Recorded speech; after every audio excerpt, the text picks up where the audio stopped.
right, we are back. And let me check one thing. One thing, man, I don't know how it happens.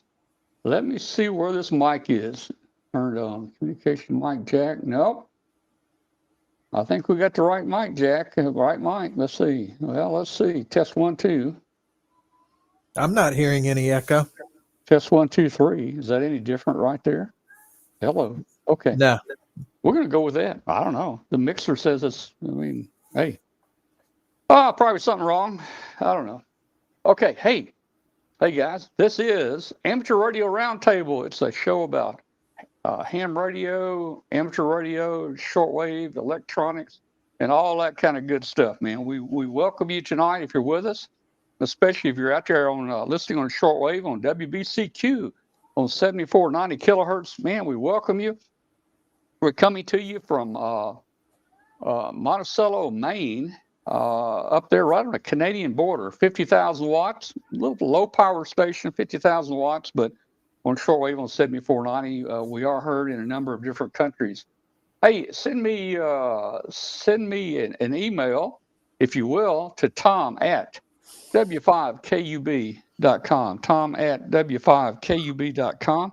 Love to hear from you. Tell us where you are and how you're hearing the station and everything.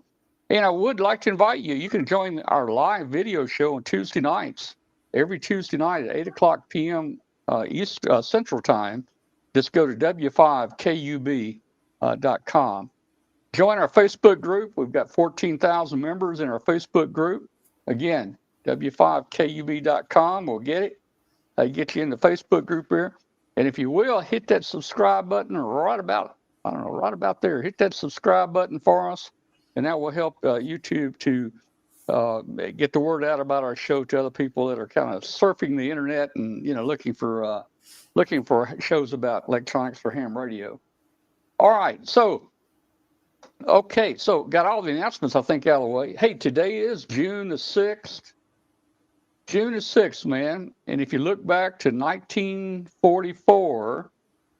June 6, 1944 was D-Day, and I knew some people that stormed Normandy Beach, and it's just amazing that they survived it. But that was the beginning of the end of World War II, June 6, 1944. Just everybody remember that. Okay.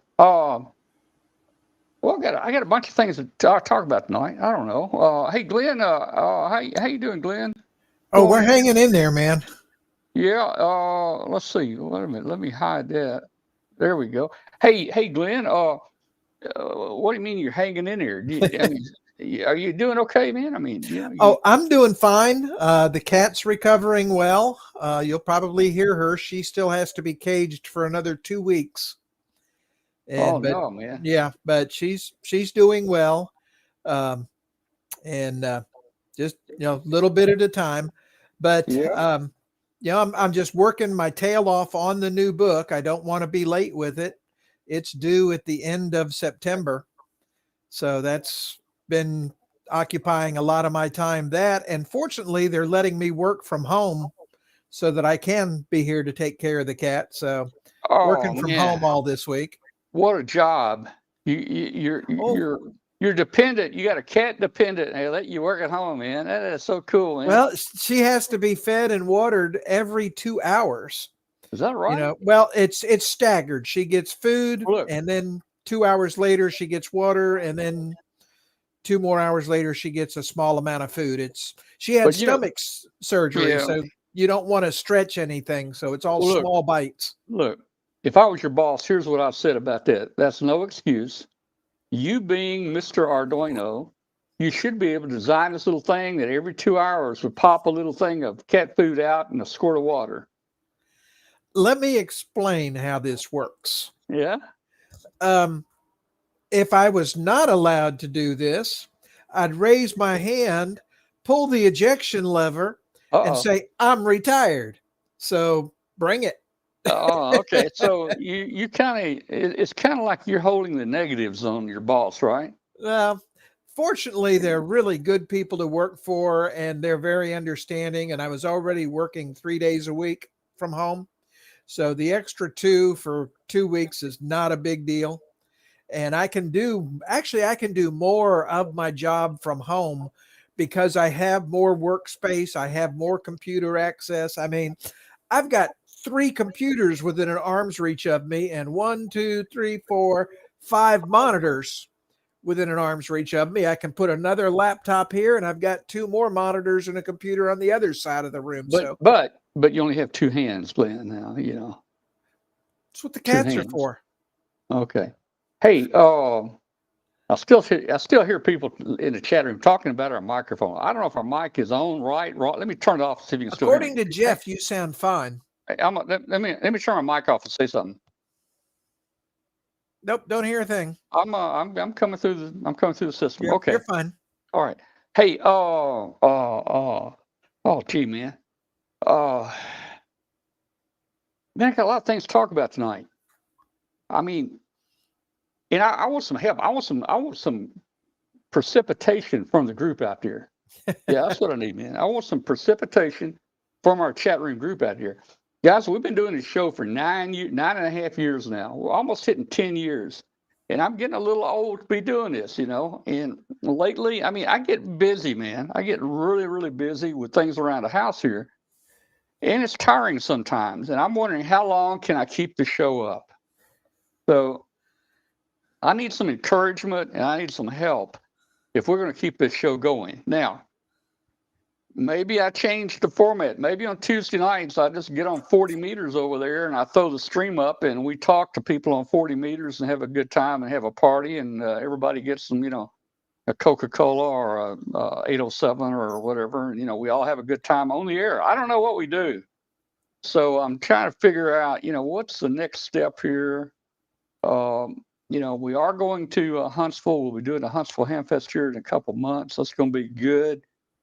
But I need some thoughts about what we can do to have more fun, So one of the things I did to have a lot of fun this past weekend, I put down 110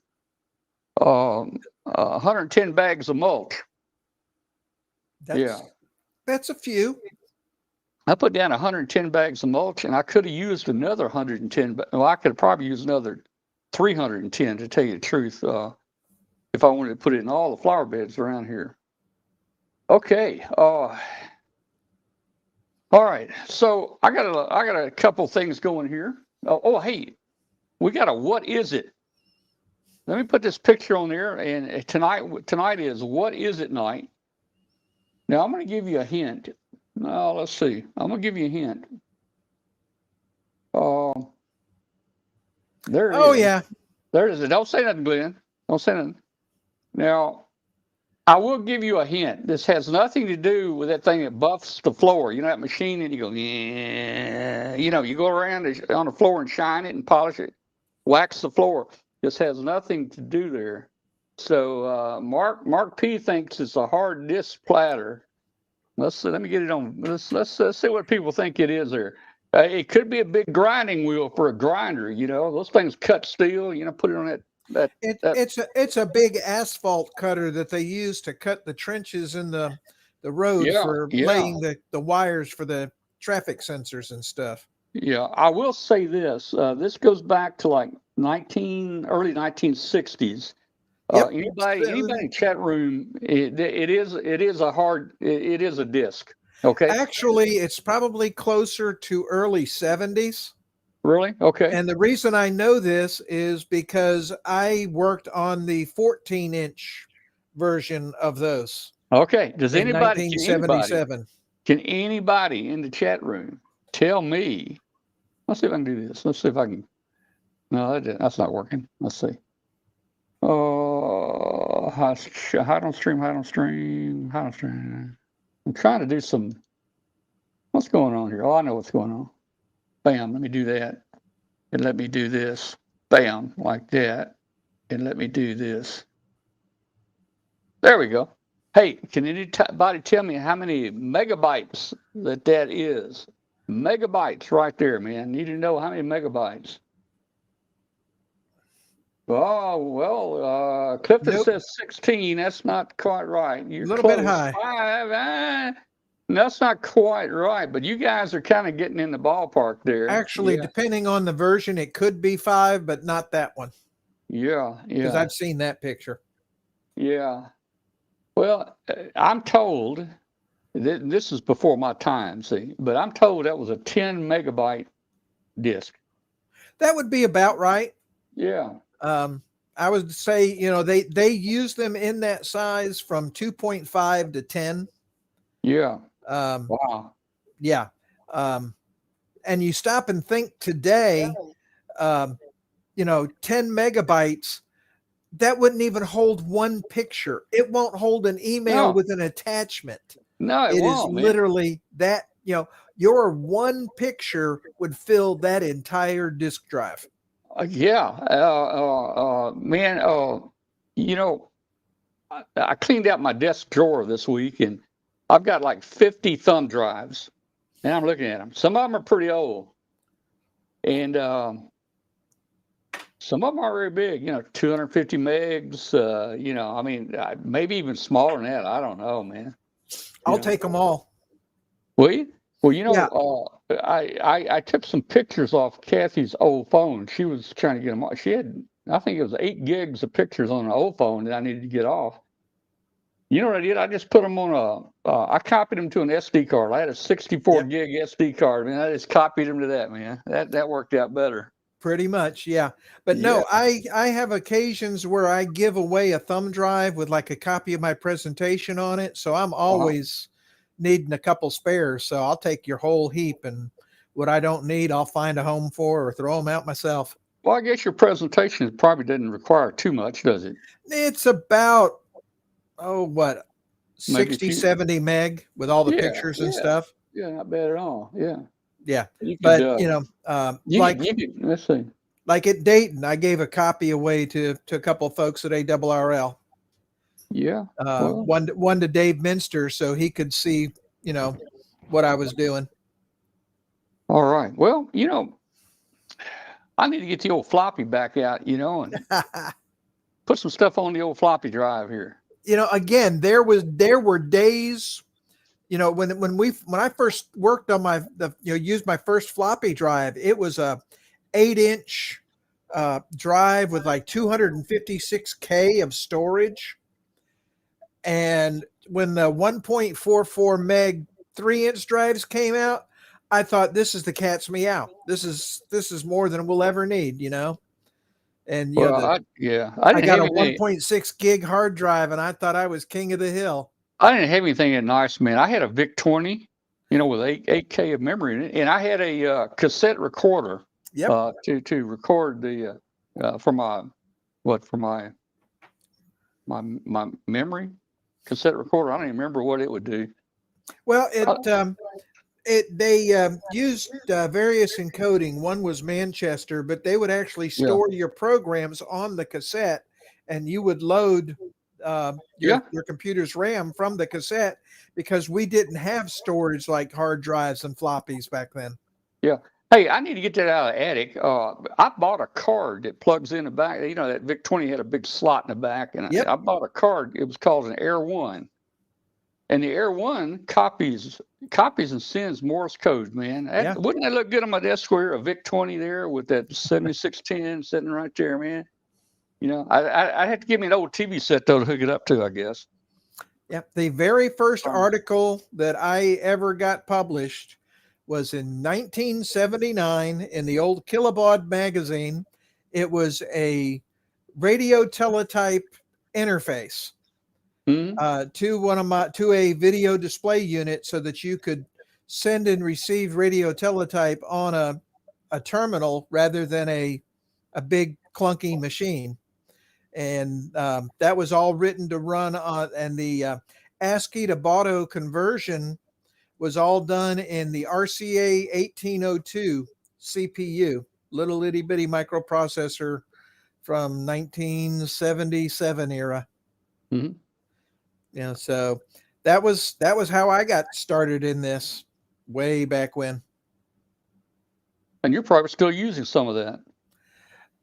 Actually, believe it or not, in my last book, in the RIDI reader, I actually went back to that similar technology Yeah. using modern versions of those parts. But yeah, um, I did the ASCII to Baudot conversion um, using a UART and an Arduino, but they're modern parts now, not the original 40 pin monster chips that we had back then. But All yeah, right. So hey, how's are you ever going to finish your book? which one? I don't know. I guess the latest one. The latest one was turned into ARRL in January, and it's sitting in Oh, the really? editing queue right now. Cool. I met my new editor at Dayton. Had a great time with him, and we talked about it. But it is still, they've just got other things to edit, like the handbook and stuff like that. Yeah. Uh, they're hopefully. I talked to Dave Minster about it, and everything's it's in the queue. It'll get done. I'm thinking the target. They didn't give me a hard date, but the target I'm thinking now is going to be fall of this year. But that one is called The Best of Arduino for Ham Radio, and it's the best projects from the first 3 books. And now I'm working on a book for Elector over in Europe. They're a big DIY maker type publisher over there.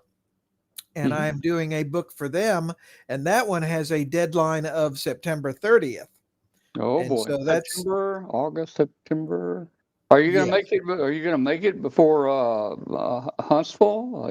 You may have to set Huntsville out just to get that book done. No, I ain't sitting Huntsville out. Yeah. I've already got my reservation at the suites, man. All right. Well, I do too. And I'm doing a forum at Huntsville. The key is I'm not sure which forum I'm going to do. I can either do the one that I did at Dayton, or I'm working on putting together a new one. And I really want to do the new one. I love debuting my new stuff at Huntsville. They're just fun folks. The new one, I'm looking at doing a how to build projects with the Arduino microcontrollers, the various construction techniques, the modules, the technologies, the enclosures, how, rather than just saying, here's a bag full of parts, go build it or wire it on a breadboard. Here's how you can use this to build your own really cool projects. So that's probably going to be the target for that forum. Well, good. Hey, Field Day is coming up here in a couple weeks. Mm-hmm. Are you going out on Field Day? I'm not sure. I have a commitment on Saturday afternoon. Yeah. I may run by the Field Day site. It all depends. At that point, that's something that this year I'm probably going to set aside in favor of working on the book at this point. I'll probably go to the one here in Memphis. I think 3 different clubs get together, and they have one here in Memphis, and I'll probably go to it maybe just one day. Spend some time. I won't do any operating. I'll try to take some pictures and things like that. Now, hey, let me say this to everybody out there. Field Day is coming up. That's June 24th and 25th. I guess that's Field Days, right? Well, yeah, it's 24 hours, Saturday to Sunday. Field days, kind of like 73s. Well, it's field day because it's 24 hours, but it straddles 2 calendar days. All right. Well, that's kind of. Here we go. We're going to have this debate, are we? It sounds like 73s to me. Yeah, here we go. Yeah. It's field day. That is the official designation. It straddles a 24-hour period. Well, I'm not sure. That's my take on it. All right. Well, look. So anyway, we might go out there for a while, take some pictures and so forth. What I was going to say to everybody out there is, if you will, help me to get some Field Day segments on the show. So the Tuesday after Field Day, we normally try to make it about Field Day, and I would love to have your club to have some video of your club. If you could take a phone and just walk around, maybe to the major spots in your Field Day, what do you call it? What's the radio? The guest radio? What do you call that? The GOTA station. Get on the air The GOTA station. station. You know, the GOTA station, the 20-meter station, the CW station. Don't forget, go by, show us the food. Get all that on video. Try to keep it down to maybe 5 minutes or something like that. And then get it to me, and we will show that on the show. And we will also bring, if you want to, we'll bring you on a show to talk about it. And you can narrate the video, or we will talk about how field day was. So I really need you guys to step up here. And if you will, get us some video of field day, and we'll definitely make it a field day show the Tuesday after field days. Yeah, okay. All right. So don't forget. That's the plan, Dan, and I'm sticking to it. All right. Hey, Glenn, you don't have any hams in your local area? You know where they live? I don't know exactly where they live, but there are a number of hams near me. So if you drew a circle, say 1 mile from your house, how many hams you think would be in there? I'd say one, me. One? Okay, let's do something. I want to try something here. I'm going to see if you're right or wrong, if I can figure out how to work this. Now, if you go to 5 miles, I'm going to say you're probably about 5 or 6. All right, hang on. Let me see. Let me find what I'm trying to click on here. Come on. My computer's a little slow. It must be your stuff causing it to. Well, they cracked the encryption key for Windows XP. So I think we all need to back our computers down to XP. Oh, really? What's the crack give you? Remember when you had, when you install Windows, you have to give it that code. Oh, okay. They finally cracked the algorithm, so now you can generate your own key codes officially. All right, let's do this, Lynn. Let's see how many people live around you. You said you think one person. So let's do this. Give me your zip code. I'm going to put it in here. 38671. All right. 3, that's a 4. I got a backspace.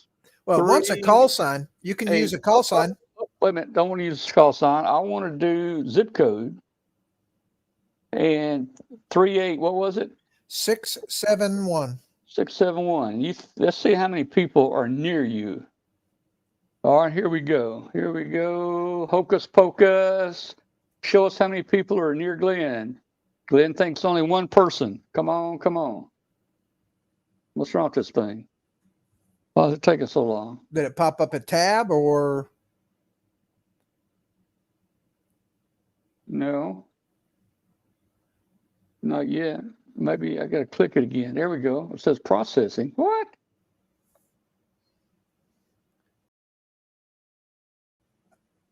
Oh, I'm not seeing that pop up.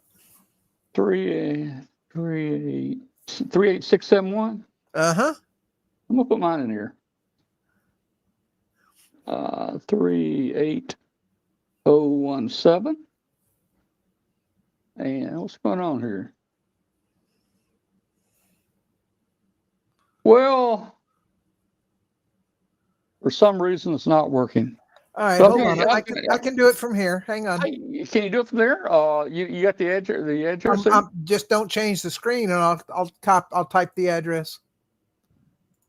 You'll type the. Oh, you can see it there. I can see the URL. Yeah, haminfo.petranz.com/map.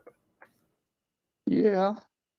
All right, and I'll take my screen off and give you full screen here. Well, you're probably gonna have to. Hang on. Let me see if I can get it to call up first. Okay. Did it work for you? Just getting there. Yes, it did. Actually, I think you need to take your screen and extend it down. Extend it down. Yeah, go to your screen. Yeah. Because the map comes below. Oh, there it is. My goodness. So now pop your screen back up. Yeah, it does. Let me put you back in here, Glenn. You were 3 what? 38671. 671. Let's see how many people. No wonder it was working every time. It was just below. Okay, here we go. Let's look for Glenn here. Oh, look at that. Look at that. You got to go left. Well, yeah, there I am. Where are you? Scroll, move, pull it about 2 inches to the right. Right there. There's a bunch of people around you. Yeah, but, take it a mile. I don't know how much a mile is. I don't know where you are. So, well, let me see if they don't have a legend on this map. Yeah, but you can see the number of hams there. Now I want to show you something. Now look at mine. This is what's surprising. Actually, I take it back. If you look at my address and go to the right to the Highway 51, that's about 7/10 of a mile. So you can draw a circle. So that's going to say there are 5 hams within a mile of me, probably. Let me check out around me. Now I know hardly no hams here. 38017, because I'm kind of a loner here. Okay, let's see how many are in my area here. Look at that. Look at that. It's almost unbelievable, man. Yeah, but now where are you? Well, I'll show you. I am right, let's see.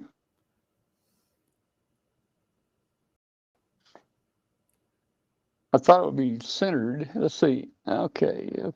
Well, it's centered on the zip code, not on the call sign. It's centered on zip code. Let me just back it out a little bit so I can see some streets here. Okay. I'm in Echo Mike 55 dB right here. Well, let me zoom back in. I'll see some streets. There you are. Here. Hold on. You see me? Yeah. Move left and you see Fairway Glen. Right Fairway? there? Right there. There's the KUB. Yeah, I'm right there. So there's a lot of people here, man. Yeah, but that's the whole grid. You need to zoom in. All right, let me zoom in. To a realistic. Bippity boppity boom. Bippity boppity boom. It looks like you got about 5. There I am 5 within a mile of you. There I am right there. Yeah. In a mile, well, I don't know. That might be a mile right there. I don't know. Let's see. It's hard to say. Yeah, there's a lot there. There's a lot. I wish they had the legend on that map. Yeah, there's a lot of hams there. So guys, hey, if you can see the, if you want to look up and see who's in, you can put your call letters in there. You can put zip code in. It's just kind of interesting to see how many hams live around you there. I don't know if they're active or not, but that would be that'd be something to look at there. Okay, NFQ wants me to check his zip code. Let me check his zip code real quick. 15235. 15235. Okay. I'm going to check him out and see what he shows right there. Here we go. Bippity boppity boom. Did the magic. Quite a few in the area there. Hey, if you need some antenna work, you ought to be able to find plenty of volunteers there. Plenty. All right. Well, anyway. Hey, thanks for showing me that, Glenn. It was down at the bottom of the page there. Okay, all right. Hey, I get notes every now and then. People ask me, hey, how's the best way to run your coax in your shack out to the antenna? And I say, well, I don't know if there's a single best way to do it. Everybody has different circumstances and different ways to get that coax out of their ham shack. Some people buy these long, I call them these long barrel connector. What, like a PL259 and screw in both ends of it. What do you call it? SO239. Well, it's a barrel, SO239 barrel, but it's also called a pass-through. Okay. I've seen some, 12 and 15 inches long. That's people buy those and put them through the walls. I didn't particularly want to do that. Yeah, now that's what I've done here. It all depends, It depends. MFJ makes this little board that fits in your window. The window comes down on it, and it has the connectors in that board. It's very easy to make your own if you want to.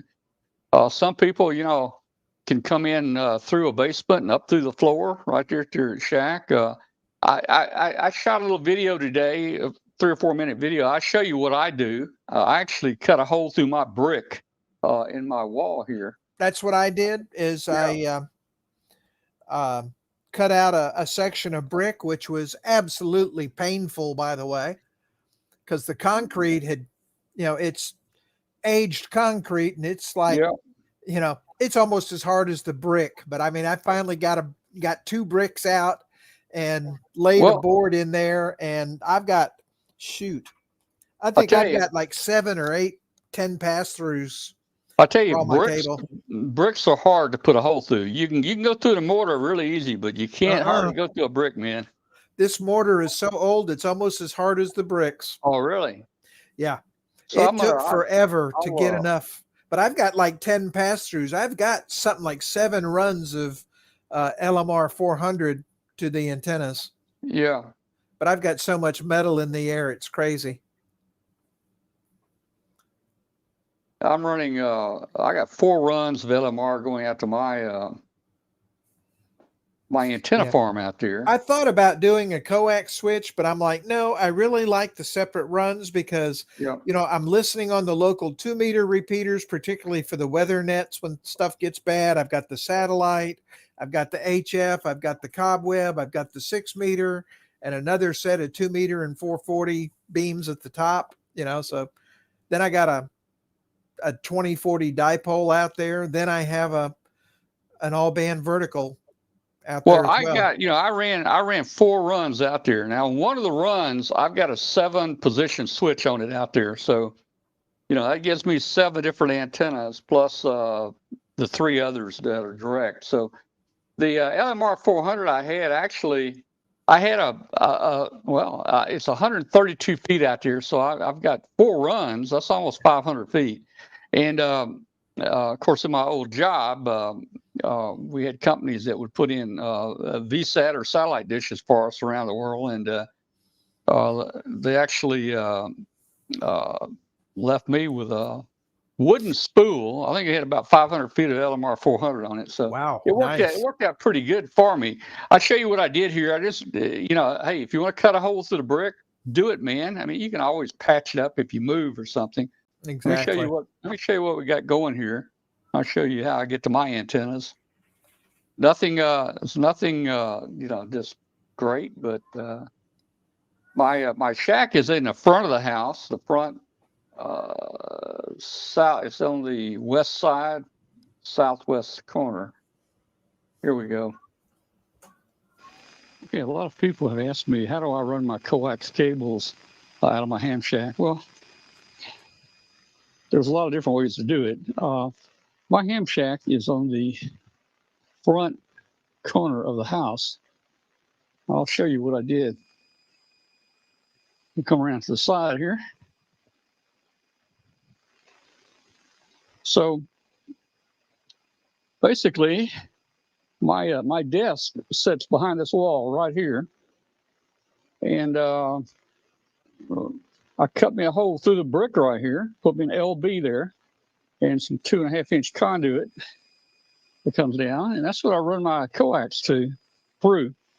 I've got 4 runs of LMR 400 in there, and I've got 2 Cat5 Ethernet cables in there that I can use for various things like voltage relays and so forth. I've got that actually buried here. Doesn't have to be very, very, very deep. I didn't put a lot of work into it when I installed it. You can see right there, it's showing there. I need to put some mulch here in the flower bed.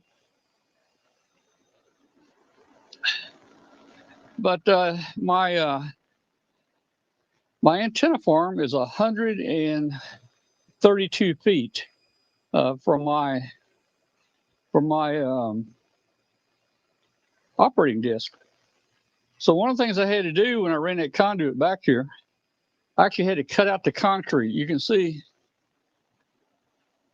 the conduit right there. So I had to cut out the concrete here in the sidewalk about 15 feet to cross that. That was probably the most difficult job. then, of course, it's buried. It's buried. And I stop right here with another LB because it makes a real sharp turn right here.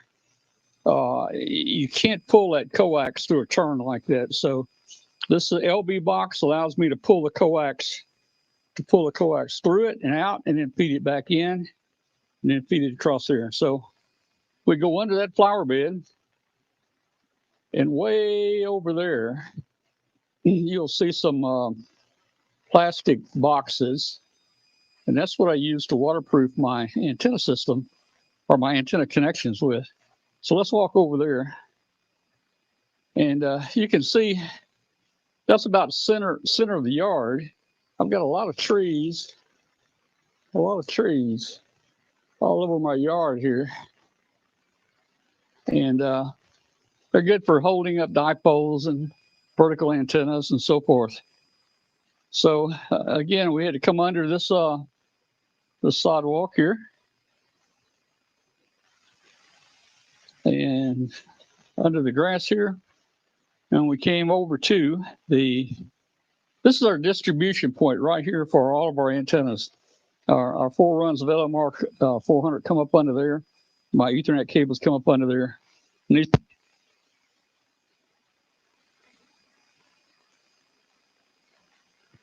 I've got a MFJ 1.5 kilowatt auto tuner under that box. That's just to keep it kind of out of the rain. And I also have a homebrew LC network in here that tunes an antenna. And so this little wire right here, it goes up and hangs under a tree limb. You're not going to be able to see it, but it goes up and hangs under a tree limb. And it is a 5/8 wave on 40 meters, a 5/8 wave on 40 meters. So we had to build a little matching device, and it's in there. Now I've got buried radios. I got a lot of buried radios here in the ground that run various directions all out in the yard. Some of them are, 130 feet long. Some of them are, 20 feet long, 17 feet long, different length radios. But I've got ground rods in here, and then coax connectors across a plate that's across the ground rods, and they're all grounded. So an antenna may come down, a coax may come down and go in there and screw onto a connector, and then there's our first ground is right there.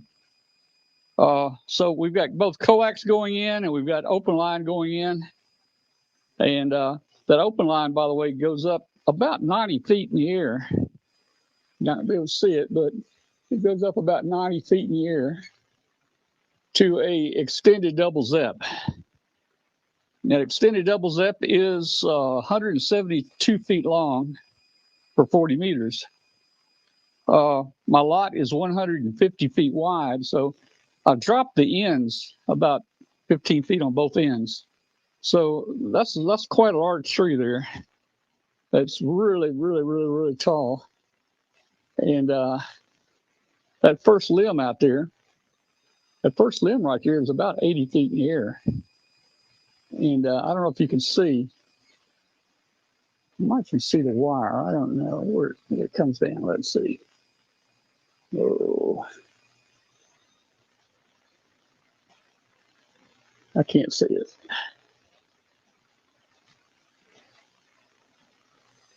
The sun is a little bright out here. I can't see it. Okay. But anyway, again, I've got buried radios all through the yard out here. Different directions. I've got one that actually follows the conduit all the way back to the room, the ham shack, which is over about 132 feet long. So this is where my antenna farm is. I've also got, as we've talked about on the show, I also have some satellite antennas up right here on my little flat roof over my porch. The little flat roof here, which is a neat little place to mount them. And you can see the M square antennas. Thank you, and that's courtesy of Rick WA4NVM.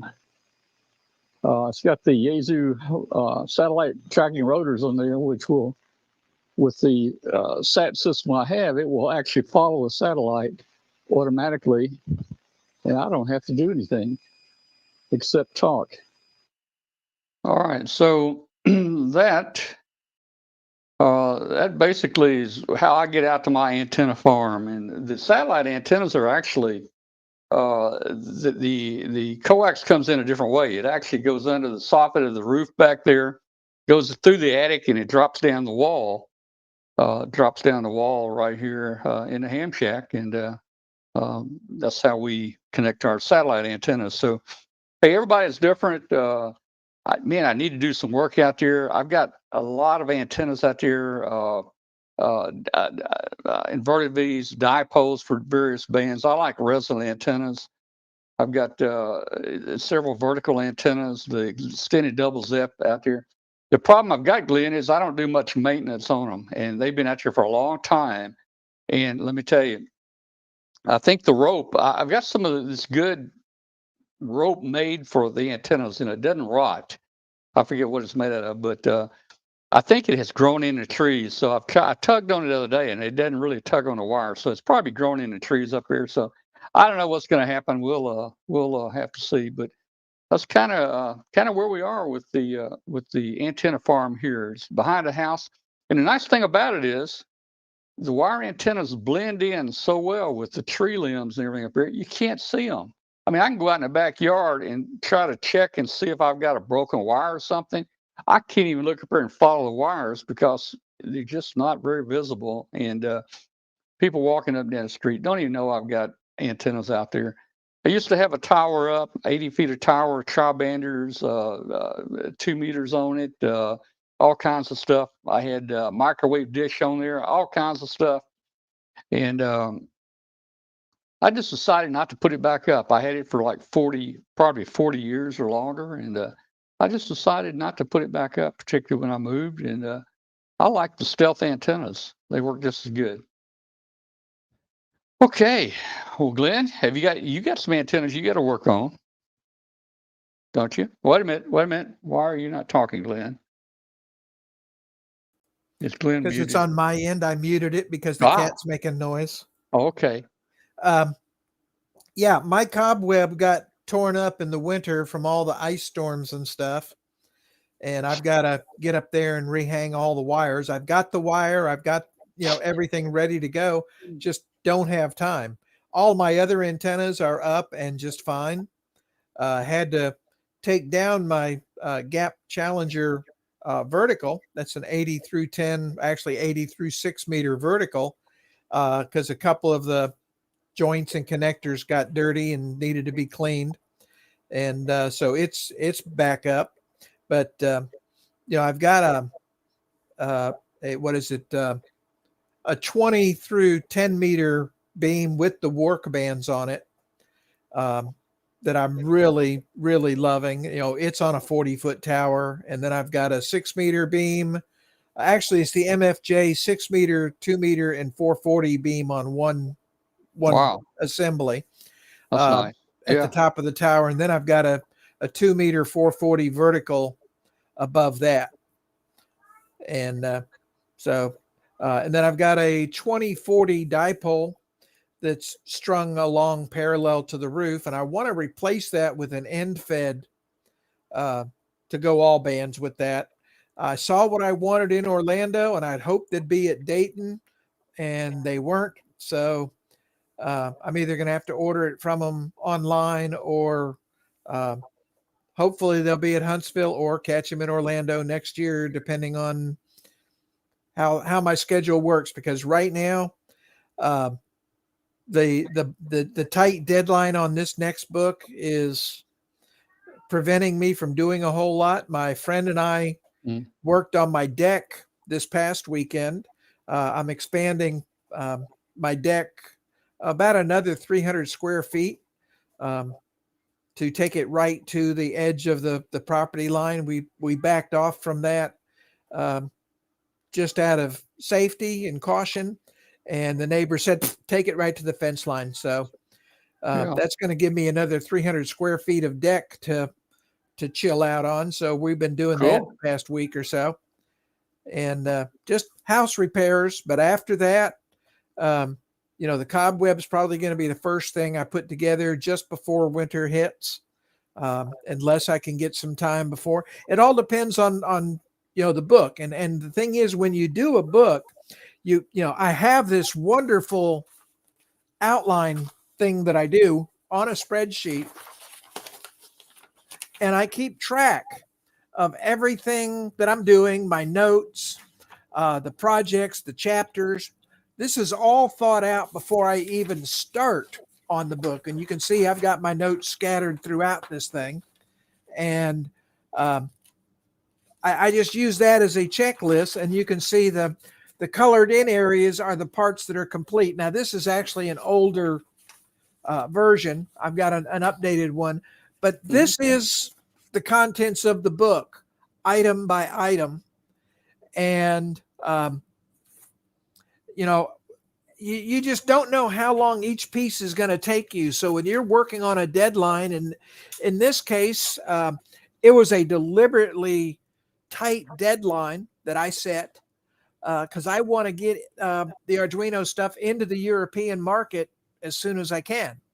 Because ARRL has some penetration over there through the Radio Society of Great Britain, RSGB, and whatnot.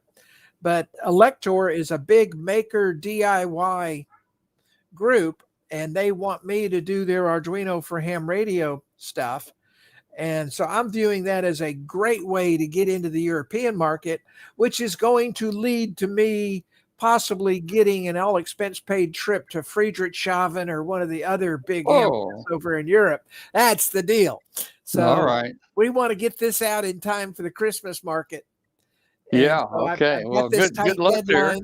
and so that's why I don't have time to do anything else. But like I told everybody at ARRL, once I finish that book, it's going to be a year or two of tinkering, research, and playing before I even start on the next book.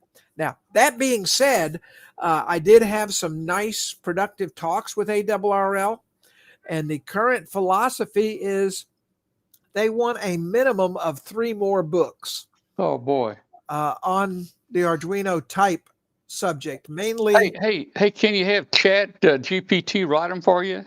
That's actually something I want to play with because I have actually seen Chat GPT used to write Arduino sketches. It might. Hey, Glenn, let me tell you, it might can write a book in about 5 minutes, man. You could be knocking books out. You can knock out 5 or 10 books a day, man. Exactly. People have actually used it to write their thesis, to pass the bar. It is truly, and I have seen it used to write an Arduino sketch. The one it wrote wasn't quite fully functional, but it was darn close. So it's only going to get better. So yeah, you could do it. I'm old school. I like doing it myself. That's half the fun of this. All right. So that's kind of the current strategy and philosophy. And that's why I didn't take a break after this last book like I normally do, because I want to get this book out hopefully in time for Christmas. All right. Hey, at some point, man, you need to take a break and have some fun. That's the plan after this one. We're going to take a 60-second break, but when we come back, I want to talk about this and find out what's wrong with this. I don't think anything's wrong with this, to tell you the truth. I mean, to me, I don't see anything wrong with it. Do you? Yeah, I do. On the far left, you've got 2 open sockets. Oh, they're not being used, huh? That's correct. Yeah. The only thing here I see that might not be quite right is the ground pin is not in a couple of the sockets, but no, they're close coupled. I wouldn't worry about it. Let me tell you, you got enough ground pins. Hey, I know I'm gonna get some bad press for this, but I honestly don't think that is too bad. And we're going to talk about that in a minute. We're going to talk about that in a minute when we come back, because I'm going to show you a couple of mine here in the studio. They look just like that. All right, so we'll be back in just a second, guys. Don't go away. We're going to have some fun here in a minute, man.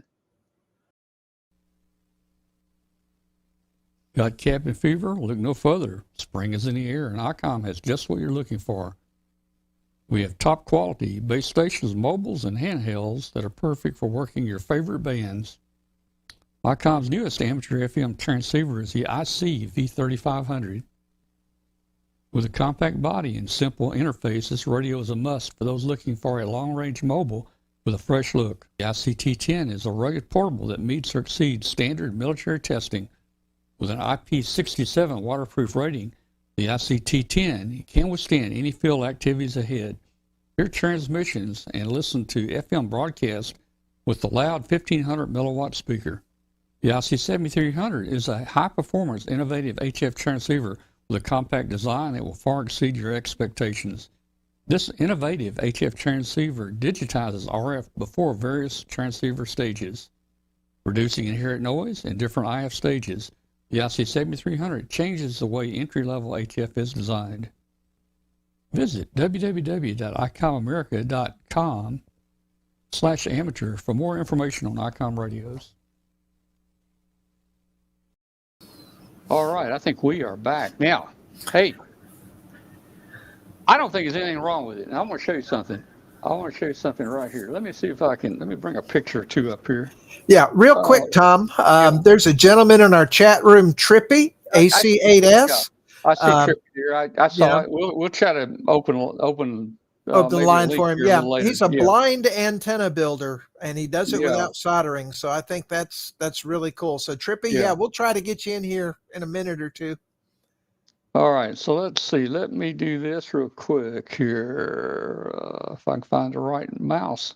See, Glenn, I've reduced with the new setup here. I've reduced from 5 mouses down to 3 mouses, or mice, or whatever. Okay, let's see. Let me move that guy over there like that. There we go. Now, there we go. So I can get a little bit better picture. I don't know. Anyway, tell you what, we're just going to go with that. Actually, when you count the number of chords, he's got 3, 5, 6, 7. He's got 8 by my count. Yeah. Okay. Well, here, and that's what I'm talking about. We get those 8-way power adapters. So, and sure. I'll be honest, on my floor here, I have some of the 4-foot long power strips. I've got 4 of them running along my wall. Each strip is powered from an outlet on my UPS on the floor. So I'm probably about 4 times the wiring he's running. So look, here in the studio, I want to just, guys, you're looking at the backside of the studio here. Now, see all those wires right there? Now, I have good wire management, and about every 3 days, I take all those wires and I sort them out, and they're bound up, and they look really nice and clean. But on the 4th day, they look like that. Now, I don't know how that happens, but that's what happens. Now, let me show you the power. You can't see the power. I don't have enough power for the thing. Let me show you a power connection here. Okay, there's one there. You really can't see much, but I've got a bunch of 3-ways in there. You can't see much there. And then let's see, there's another one. There's another one over there. It looks like I got 3 or 4 3-ways in there, and probably power strips plugged into it. So here's what I'm thinking. Man. Let me hide that. So, Glenn, a receptacle on the wall is rated for somewhere around 1,800 watts. It's a 15 amp circuit. Right. So, at 120 volts, I don't know, that's probably 1,880 watts or something. I don't know, do the math, I don't know, but 1,800 watts. Now, probably if the building inspector came by, he would look at that and write me a ticket and say, you got to fix that. But I don't agree with that. As long as the connections are nice and clean and solid, I should be able to plug 20 things in that one receptacle. 20. Well, it's not the number. It it's the current draw. Like you say, it's exactly. 1800 watts, but you really don't want a 15 amp circuit running at 15 amps Well, continuously. you It's know, rated at that, but you really don't want to do that. yeah. For instance, one of the, a cell phone charger is plugged in there. 5 volts and 1 amp. What's that? That's 5 watts. That's 5 nothing. watts. If I plug 20 of those in, man, 20 times 5, I'm running what? 100 watts? Yeah, I'm running a 1500 watt UPS on my floor here that's powering everything on this desk. It's not a big deal. The laser printers are separate. They're on a separate circuit because they will overdraw it. But everything else, I'm running a laptop, 4 monitors, the rigs, the power supplies, the antenna rotators, 3 computers essentially, and I'm not even running over 800 watts. Exactly.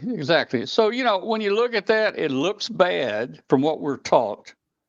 But if you do the math and you see what your load really is, man, you're a long ways from overloading it. Yeah. Now, as far as that being really a good way to do it, no, the guy should invest in an 8-way power strip and do it the right way because of the grounding. That grounding could be a concern with certain devices. That's why you've got that third wire. But but that's what an alligator clip's for. Technically, yeah. I mean, from an electrical standpoint, yes. From an aesthetics and a true safety standpoint, I'm going to go with no. Not when you can put an 8-way single power strip with an MOV and protection and everything on it and get the grounding set right. It'd be much cleaner and neater, but that will work. Hey, man, I've seen where MOVs are kind of dangerous to have, man. Well, you could pop them in a heartbeat, yeah. I mean, I don't know.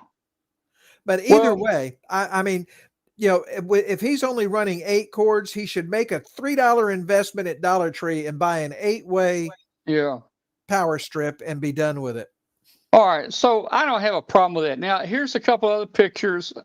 I would say might be an issue. Okay, let me get these out here. The upcoming pictures. Those are a royal pain in the what. What's that? Now here we go. Oh, Now, I'm not sure that's bad.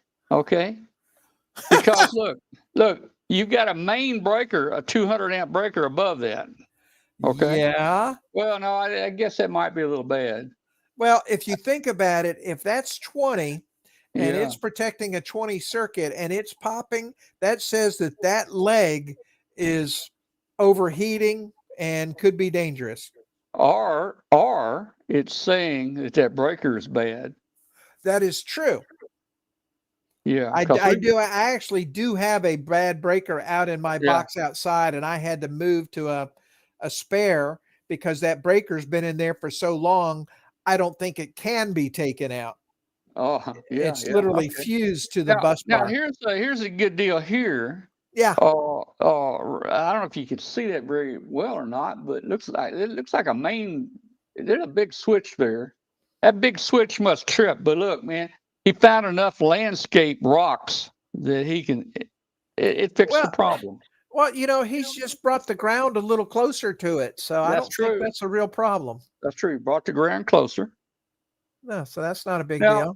This is the little round connectors. They use this throughout Europe a lot. That's in Europe, and that's just a ham radio connection. That's right. That's to plug a ham radio in. Exclusively for a ham radio. All right. Let's see what we got here. Oh, this is a good one here. The only thing I see wrong with this, he's got a lot of dirt and dust in there. I mean, you need to blow it out. Yeah. And he's got all the same size fuses, and I don't believe that circuit, he should have the appropriate value for his fuses there. He also doesn't have the fuses with the notification, and I'm not going to jump the gun on that if you've got another picture that I'm what I'm talking about. Oh, let's see. I don't know if I got another one or not. No, that's a different type. Yeah, no, see, that's actually a shock hazard because you've got the extra 3 inches hanging down there. But it's got an insulated handle. I think he just converted it to a knife switch where he Yeah, can turn but one. he needs to use a shorter screwdriver, though. See right there, you can turn one side on and off right there. You know? Yeah. And that's pretty cool. I like it right there. Yeah. But now this is a good one right here. You know, well, see, that's a good use for all those 10 millimeter sockets that we're always losing. That's right. You put them there, you'll never lose them. And I can't keep up the 10 millimeters. That's what's happened to them. They vanish. Yeah. But if you put them there, you always know where they are, and you just reach in and grab one when you need it. That's right, man. Well, it'd be tough reaching in, you know. Maybe if you wrap a little tape around them, you know, where you can pull them out, that would be helpful. Maybe. Yeah. You can do that. All right. Well, back to my deal right there. You can see. Yeah. Now, what I was talking about is what Bill said. If you use bullets, various size bullets in your fuse box, you get an audio report when the fuse blows. When it blows. Now, I know what you're saying, but I think Mythbusters did that already. I think Mythbusters did it. I'm not sure the shell went off. I think they used a 22 shell. Yeah, no, they don't go off. Yeah, under the car dash. They may have got it to go off. I think somehow they up the power. I mean, the current really high. I think they might have. I think they got it high enough that it did go off. Yeah, that was. Now there's another picture that I saw today that a gentleman has remoted. It was a light switch, I believe, but you could use the same technology for resetting a circuit breaker. And he's got a string running in through PVC pipe. He's got 2 lengths of string running to the switch, and he can pull one and it will turn it off, and pull the other and it'll turn it on. You can use that to reset your breaker when you trip it. Back in the early 60s, when I was a teenager, I had one of those. They're in my bedroom. I had an old black and white TV in there, you know, and, you know, it would stay on until a test pattern came on at midnight. But then, well, you know, when a test pattern comes on, it's time to turn the TV off, and you're sleepy, you're in bed, you don't feel like getting up. So I did that. I ran the string through eyelets over to the bed there, and I could actually flip that switch with the strings, and that worked pretty good, man. Worked pretty good. Yeah, it really is. You know, the ingenuity and things that we came up with back then. Oh, yeah. Let's see what else is going on here. Hey, did anybody work the ships on the air, the museum ships on the air? There were a lot of them on this weekend. I was wanting to work them. I was wanting to see how many of the ships I could work, but instead I had 110 sacks of mulch to put down. I was outside. Yeah. You know, it's amazing, and I probably ought to post the picture. I bought $900 worth of wood this weekend. Yeah. And it looked like I'd bought $50 worth of wood. Well, I was going to say, you must have got 25 or 30 planks for that, you know? I mean, literally, it was about, it was 30 or 24 of one type, and, you know, a handful of others, you know, 4x4s and things like that. Oh, yeah. But yeah, I mean, 300 square feet of deck cost $900. And that same, I did the full size version of that. And this is not the boards on top, by the way. This is just the frame. Oh, yeah. And when I did this frame for the rest of that deck, which is probably, call it 700 square feet 15 years ago, it cost me maybe $300 or $400.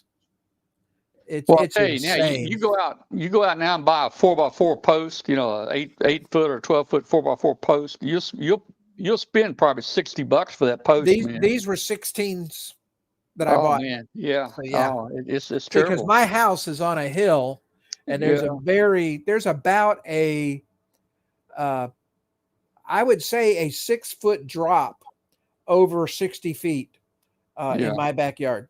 Yep. All right. Hey, I don't know if we have anybody on here from my college town, Russellville, Arkansas, but Yeah. I just got word tonight that the Old South burned down last night in Russellville, Arkansas. Oh man. Guys, the Old South is a historic. It's on the historic register. It's a restaurant called the Old South, and I remember 50-something years ago when I was going to college over here. Man, I loved going to the Old South and getting a chicken dressing every Sunday afternoon. Man, oh man, making me hungry right now. But it I could burned use some last night. barbecue right about now. It burned last night, man. I don't know if they're going to be able. I don't. Oh, I think that's kind of like what happened to the gosh, what was that place we had on Bullfrog Corner over here? The Conestoga or something like Oh that? man, I don't know. Yeah. Oh, that was really cool. Now, Bill is talking about in the chat room missing the days of circular screw-in fuses. Guess what, Bill? My front half of my house still uses those. And I also have replacements for emergencies that are actually circuit breaker type, resettable fuses that instead of being the metal fuses, you push the button and it'll reset those. But actually, those fuses have lasted as long as I've been here. And then Andy, to switch subjects on you, he worked only 8 of the museum ships. He said the bands were horrible. Yeah. Hey, talking about the screw-in fuses, here on my operating position, I bought one of those boxes with a knife switch in it, and it has 2 screw-in fuses on it. For 220. I guess you route you would fuse both, L1, L2, the 2 hots with the 2 fuses. But I mounted it under my desk here, the knife switch, put a cable plug on it where I can plug it in a wall.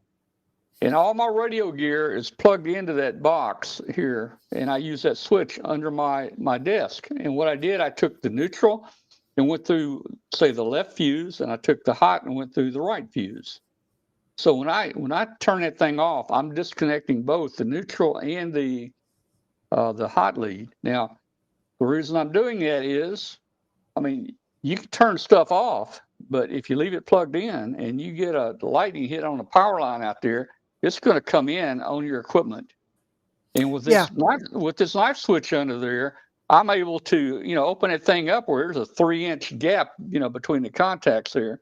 And again, it worked out perfect. It's about an 8-inch tall box, knife switch, 2 fuses, using the both leads of the 120, and hey, it works great. So, well, if you stop and think about it, the difference between your neutral and ground, technically they're tied together back at the fuse box, right? But over that short run to whatever part of your house, if you've got a nearby lightning strike, the induced voltage difference between the ground and that neutral will be significant because you're talking millions of volts in that strike.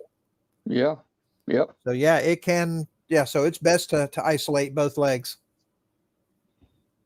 Yep. But hey, that works out really well for me. So hey, guys, you might want to think about putting you a disconnect in here for your power.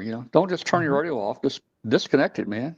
And when I flip that thing down, it turns everything off on the bench right there, or the desk right there. All right, let's see. Hey, some new CubeSats are going up. Maya 5 and Maya 6 are going up. Some new satellites are going up. That's great. And I need to get back on satellite over here. I got my satellite system working now. You saw the antennas earlier tonight. They follow the satellite, and they're doing great. And I just hadn't had time there.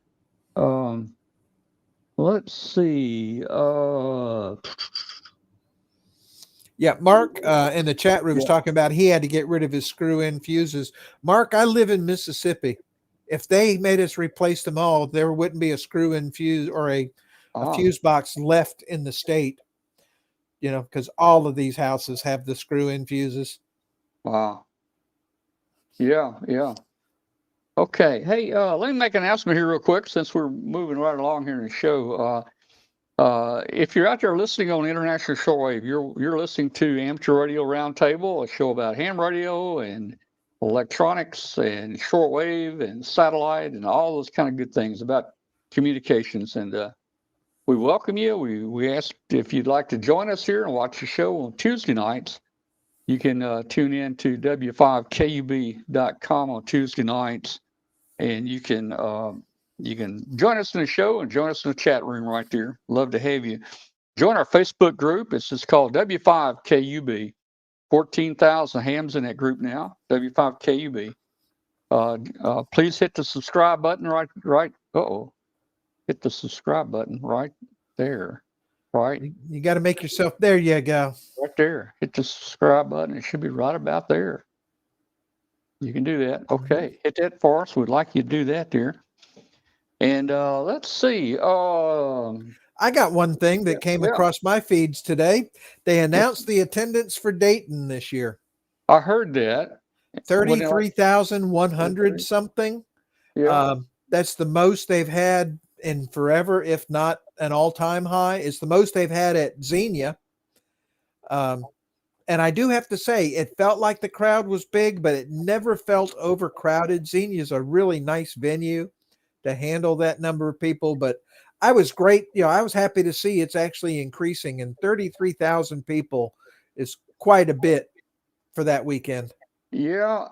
I guess it's just so spread out or something. To me, I didn't see the people. When we did the webcast, it's just that spread out. Yeah, it is huge. Yeah. But I mean, I walked the entire grounds. I'm glad it did. Let's see. Well, I walked the entire grounds, every inch of it on Saturday or Friday. And I have a little pedometer that I keep in my backpack, and I walked 4.7 miles. So it's that, that much area to play with. So yeah, it's quite a bit. Yeah. All right. Let me do something here real quick.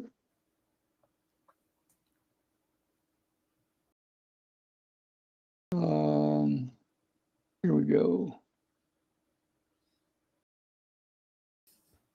I'm going to get a link here. It's hard to see. Okay, let's see if I can do this.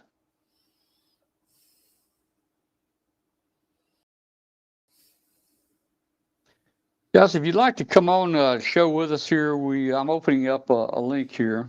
All you got to do is click on the link, and it'll ask you to turn your camera on and your mic on. But let's see if we can get a few more people on here. And if Trippy's on here, if he wants to connect, I think he left the chat room.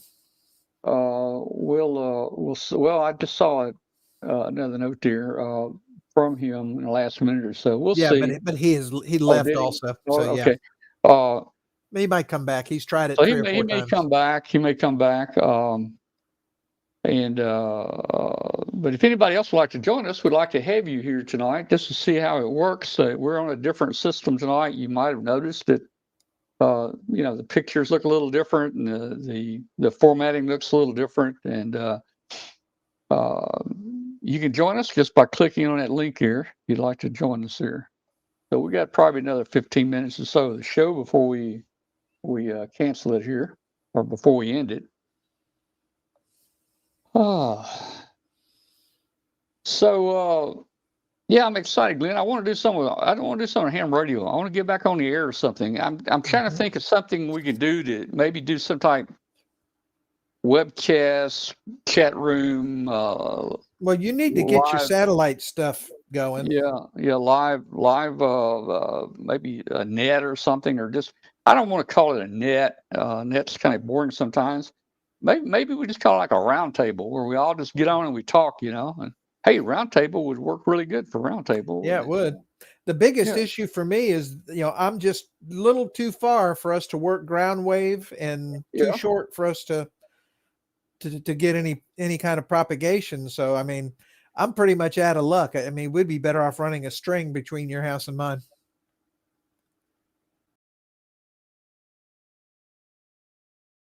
All right, let's see if we get anybody in here.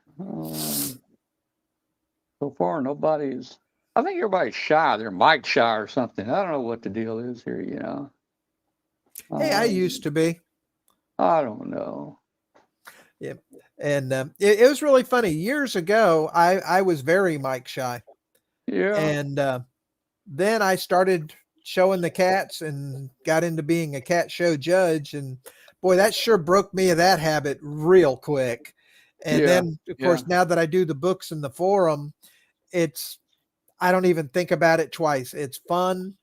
I have an absolute blast every time I do a forum in front of a crowd. And I don't even think about, oh my gosh, I'm standing in front of a bunch of strangers talking and making a fool of myself. It's like, what the heck? We're all here to have fun. Oh yeah. Yeah, Hey, Jeff likes the idea of a 40 or 70 meter chat during the show. yeah. Just to give you an update on our balloons that are flying, we still have one in the air. W5 KUB 113 is still flying. It's been up now about 242 days. And that was one that was launched from Antarctica, wasn't it? No. No? Actually, it was launched from Memphis, and Oh, okay. it did three laps around the Earth up here. Then it went down to It did go south. Antarctica. Okay. So it's been flying around for about 242 days. Our best flight that we know right now is 320 days. Now, I think that one is still flying. I think the transmitter just quit. Yeah. It had a problem. It had a problem since day one in transmitting very intermittently. And I was hoping that any day it might come back on and just give us a report every 3 or 4 weeks. That's good enough for me. That way we know it's still going. But I'm thinking, it's gotten so easy. The reason we haven't launched anymore, it's getting so easy now to put a balloon around the world. Now with the new balloons and everything, hey, you put it together, you throw it up there, and then you don't check it for weeks because it keeps flying, man. It keeps circling the earth, man. Back in the If it day, get shut down, if it doesn't get shut down. no, yeah, but you'd have to check it hourly to see if it had gone down. Now it's like you say, I'll just check it next week because it's still going to be there. So if I do something, I want to do something really different. This one is flying right now. We do have a 100 milliwatt transmitter on it. Most of the trackers all run around, 10, 15 milliwatts. This one is running 100 milliwatts. Now, I think I can get a 1 watt up there. I really do. Now, Bill, I think I can get a 1 watt going up there. So I want to do something different. Now, here, listen to me out here. And I've already talked to some people about this. So a 1 watt transmitter. The first 4 minutes it sends whisper data information.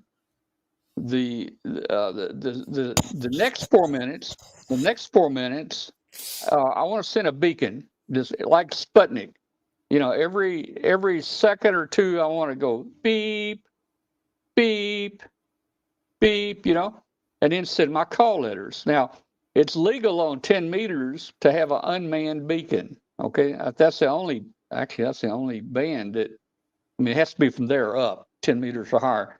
So you can have an unmanned beacon there. So I want to put a beacon, but I'm going to put it on 10 meters. So we'll transmit whisper on 20 meters for our position reporting. And then 2 minutes of every 10, we have the beacon going where we can listen for the beep and we can listen for the call. Now we're looking into the ESP32. It's a nice little processor. And there's some really, really, really small cameras now that will interface to that. Really small, man. We're thinking about trying to get some high def pictures. Now, one of my friends is working on trying to send a picture live back with the data stream, like through Whisper, but it's only like 4 baud. So it would take like 100 transmissions just to get a very low resolution picture. So I'm thinking, okay, let's try something different. Let's go like put an ESP32 up there with a camera and let's take some high definition pictures. And then I've got these little blasting caps that my balloon buddies that do ballooning professionally sent me.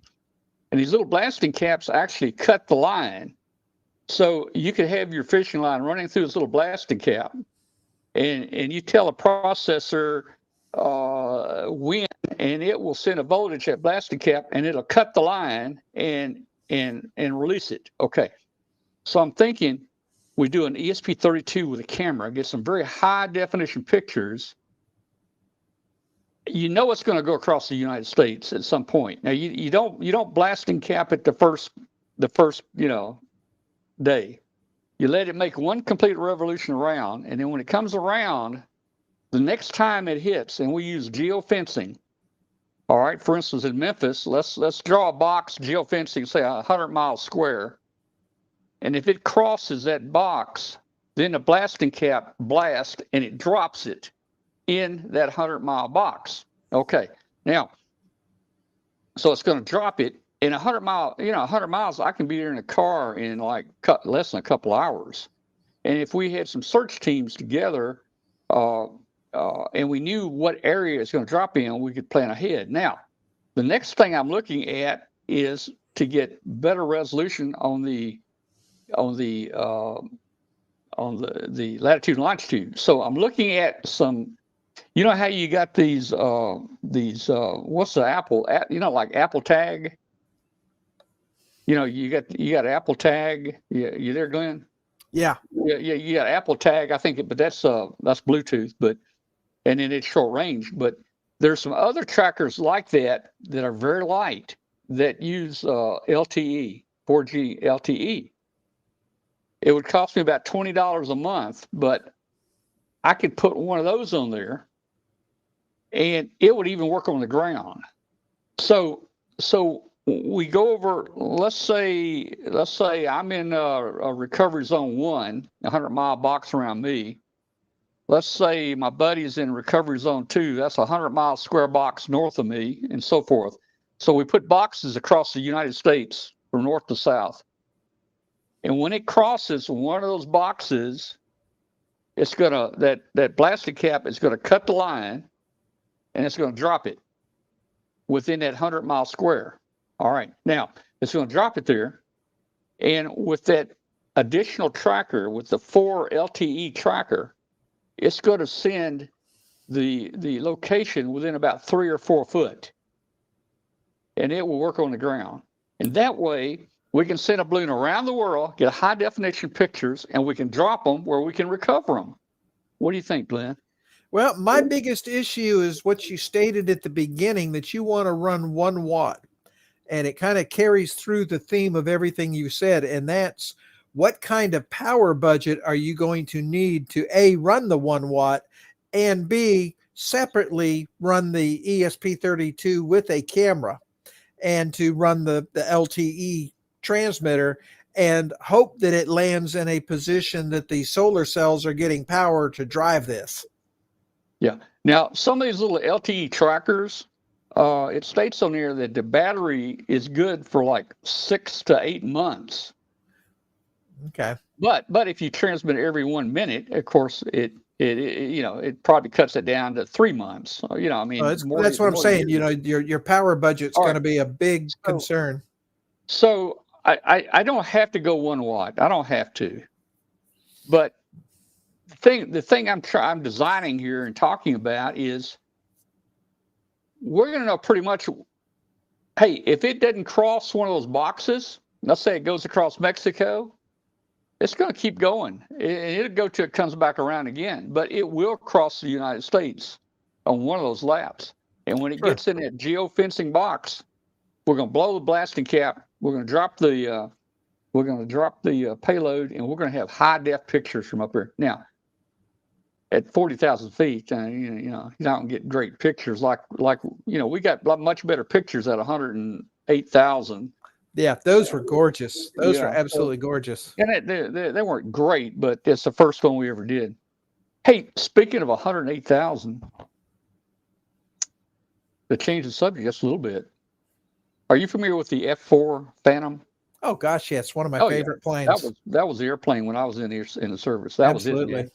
Did you know what? That thing set a lot of speed records. It also set some altitude records. Did you know the F4 Phantom hit an altitude of 98,000 feet? That I did not know. 98,000 feet. I saw this I was watching a documentary on it, and 98,000. That's space, man. That F4 was just about in space. There's been a lot of newer planes since then, so I'm sure that's not much. But hey, back in the 60s, the F4 flew at 98,000 feet. Yeah. That was actually the first plane that I ever saw the Thunderbirds fly. Yeah. back in the 70s. They flew the F4s, and I'm sorry, but modern planes just do not hold a candle to the power and noise and just the feel of an F4. That's just totally different. Yeah. Well, I lost a roll of film because of an F4. I was overseas. Overseas on a bus, and one crashed right to the right of us. And I may have taken a picture. I don't know. I really don't think I took a picture, actually. The next thing I know, the bus was stopped and the military police came on and they took the film from everybody's camera. And that just really ticked me off, man. Yeah. Because I'd been on a nice trip and I had taken a lot of pictures. But I mean, what could I get on a picture? I was a good ways from it. I mean, Yeah, but that was back when the F4 was in production and relatively secret. Yeah, So parts of it plus you don't want to publicize one crashing. Well, yeah, I guess not, man. Guess not. All right. Well, hey, we didn't have any takers here. Nobody's called. That link, guys. If you want to join us here on the show, the last 5 or 10 minutes, click on this link and get in here with us. Let's put it in the chat room again. Click on that link and join us. Want to see what your picture looks like here. Yeah. Now, Glenn and I both have faces for radio, so I don't know. Maybe we'll find somebody on here that would look great, and it might improve the show. Yeah. I've got face for radio and a voice for newspaper. Yeah. All right, man. It's been a pretty good night. Let's see. Was there anything else? Let's see. Well, Bill was talking about one of the Antarctica balloons is still up. WB4ELK-7 is still flying, and it's on 10-meter whisper as WB4VHF. Then he's talking about the Great Plains Super Launch Balloon Conference is next Friday and Saturday in Huntsville, Alabama. Link for that is at superlaunch.org. And then Saturday, June 17th, they're going to be launching 7 or 8 latex balloons plus some Pico balloons. And his suggestion for the camera would be to use slow scan. No, I know. But guess what? You got to be here. You got to know when it's coming over. You got to have antennas. You got the equipment. Sure. If Bill can pull out all of his old equipment and set it up, he could be our station. Oh man, back in the day, we would have killed to have one of those robot slow scan TV monitors. Yeah. Oh yeah. Yeah. I remember that. Yeah. Oh, I was really wanting to get into slow scan at some point, and just never did. Yeah, one of these trackers I was looking at, I think it weighed in at around 19 grams, but it also had a plastic case on it and a big magnet on the back. Exactly. Stick it on your car. So I feel like if I can take it out of the plastic and get the magnet off of it, then it probably can come down quite a bit in weight. And it was advertised as true international connectivity. Not just U.S., Canada, Mexico. It said it worked in all countries. And I watched a video on it. It showed it communicating through the satellite. Now I don't know why it showed that. That's not for LTE, but a lot of these GPS tracking things do communicate with satellite. I was just going to say, what you ought to do is use the Wi-Fi on the ESP32 or whatever and connect to one of Elon Musk's satellites and use that to get internet and send us the pictures. Well, I guess so. Maybe I'll send a note to Elon. Yeah, send a note to Elon and have him set it up for us after this, and see what he thinks about it. Now, Bill has said that he has actually had a tracker sending a slow scan test pattern. Oh, really? Yeah. Yeah. Well, but hey, you know what slow scan looks like, right? Mm-hmm. I want high def picture. Okay, I don't want slow scan. I know what that is. That's a bad quality. I want a high def picture. That's the reason I'm going to take high def pictures and I'm going to cut it loose and drop it. All right. All right. If the Chinese can fly one over the U.S., we should be able to fly one over the U.S., right? All right. So, hey, I've got a Spot Me tracker that I bought. It's a subscription service, and it does communicate through the satellite. And you can track it, on a website, but it's too big and heavy to put on this thing. Yeah. Now, when you start doing this camera stuff, and dropping it, just be sure you don't use my call sign on that balloon. We're going to have that engraved on there, man. No. Yeah. We're going to use Bill's. Oh, well, we use Bill's. Yeah. We use his call. Yeah. Yeah. Jeff is texting Elon for us now, so we'll have an answer probably by the end of the show. Yeah. Yeah, Bill's talking about the dog collar type tracker. That's similar to what I'm talking about here. Hey, even if it didn't work up high, at least when it got down below 20,000 feet, it would start working. And hopefully, if it's a dog tracker, it ought to work when some kids pick this thing up and take it home. It ought to be able to tell us what house it's in. And the reading on this said it would go through walls, inside the house, outside, So it looked like a pretty good deal. And I'd pay $20 a month for tracking because, heck, it ought to pass the U.S. the first month, So with our luck, it would be in the southern hemisphere and never come back north. It might. Now, Bill is saying the Find Me Spot uses the global star satellite network. I've got the Find Me Spot. In fact, I bought that and put it on our 108,000-foot balloon that we flew, and it really helped out a lot to find it. But it's big. It's pretty heavy, actually. And it's similar. It's a subscription service. I think it's like, I don't remember what it was, $20 a month or something, or maybe less, $10 a month. I don't know what it was. Oh, okay.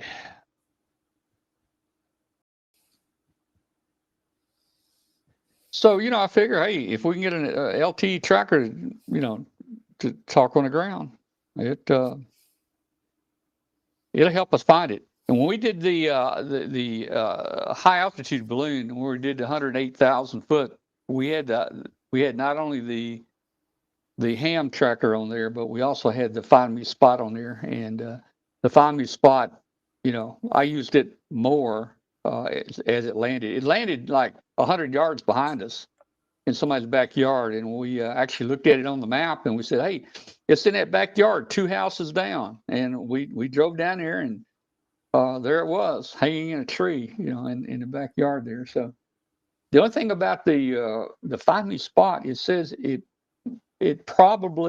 not guaranteed to work if it's upside down. So if it falls upside down, you may not get a spot out of it. So, but we took the chance anyway. It worked okay. I was pretty sure that it'd be right side up, at least all the way down till it hit the trees, and that would have been a good enough, latitude and longitude location to find it. Well, now let me ask you this. Let's see who joined us. Here. Tippy joined us. All right. Hello, Tippy. How are you? Hello, Tippy. Yeah, you're muted, Trippy.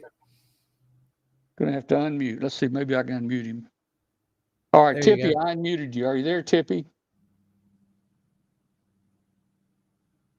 Hello, Tippy.